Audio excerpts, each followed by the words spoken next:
सभिनी दोस्तनि जो शुक्रगुज़ार आहियां।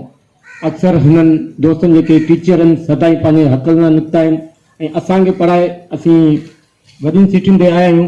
पर जेको कारो कानून अॼु लागू थियो आहे, हिकु स्केल खां वठी 22 स्केल ताईं, हिननि सभिनी दोस्तनि हिन इताद में असीं सभु गॾु ऑल रेवेन्यू यूटिलाइजेशन प्लेटफॉर्म पंहिंजी डिप्टी कमिश्नर ऑफिस उहो असां लॉक करे वेठा आहियूं ऐं इंशाअल्लाह असांजी शहबाज बिल्डिंग आहे उहो बंदि पियो आहे ऐं उहा बंदि पई आहे। उहो छाजे करे? उहो इन करे असांजे पेंशन में कटौती जेकी कनि पिया हिकु स्केल खां वठी 22 स्केल ताणी।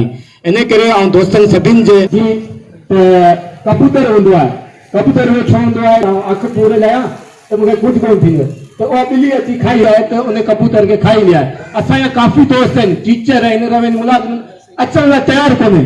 पेंशन खाली तव्हांखे कोन मिलंदी, पेंशन सभिनि खे मिलंदी। ही उहो कमु करे वेठा आहिनि दोस्त जेके घरनि में वेठा आहिनि ऐं ॿिली खाइए ईअं असांखे खाईंदा, असांखे उथणो पवंदो, असांखे जदोजहद करणी पवंदी। इंशाअल्लाह असांजे मरकज़ी क़ाइद जेके आहिनि अशरफ खासकली साहब आहे, सही सरदार शाह अशरफ भोजाई साहब आहे, उन काविशनि लाइ हिमत करे बीठा आहिनि। उहे कंहिंजे करे बीठा आहिनि? पंहिंजे करे बीठा आहिनि। त पोयां ही दोस्त असांजे पुठि वरी अॻियां उहे बीठा आहिनि, लठूं उहे खाईंदा आहिनि। असांखे हिमत ॾिनी आहे, जी हिते हिमत साईं गुलाम अहमद छलकरी ॾिनी आहे।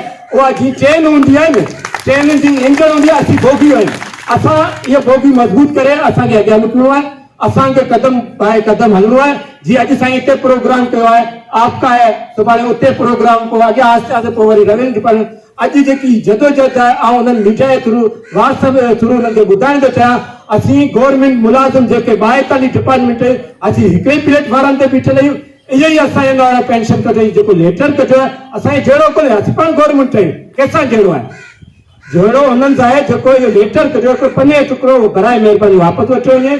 असांजी जेकी पेंशन कटौती आहे उहा वापसि असांखे लेटर वठी वञे, उन में वरी मेंशन कनि पिया वरी पेंशन कटौती, पोइ उन में अलाए छा 10 साल वरी अॻियां उन में तई पढ़ंदा त काफ़ी आहे। असीं